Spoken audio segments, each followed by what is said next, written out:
বলছি আইপিএল শেষ হয়ে গেছে, আর কোনো কলকাতা, মুম্বাই, দিল্লি, চেন্নাই, হায়দ্রাবাদ নয়। তো সামনে ওয়ার্ল্ড কাপ।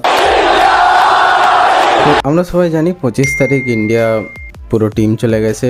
বিরাট কোহলি একটু পার্সোনাল কাজে মনে হয় লন্ডনে না কোথাও একটা গেছে, আমি সে জায়গাটা জানি না।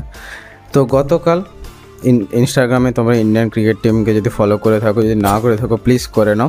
তো ওখানে একটা প্রথম ওদের ট্রেনিং ভিডিও রিলিজ হয়েছিল, আমি সে দেখেছি। তো সবাই মোটামুটি ভালো ওয়েদারের সাথে তাল মিল করার জন্য, জেট ল্যাগের টাইম জোনে অভ্যস্ত হওয়ার জন্য প্র্যাকটিস করছে। কারণ কোনো নেট সেশন কিছুই হয়নি, টোটাল ফিজিক্যাল ট্রেনিং হয়েছে। দের strength and conditioning coach Soham Desai বলে দিয়েছে যে আমরা একটু তালমিল করার জন্য, অভ্যস্ত হওয়ার জন্য আজকে জাস্ট মাঠে নামলাম।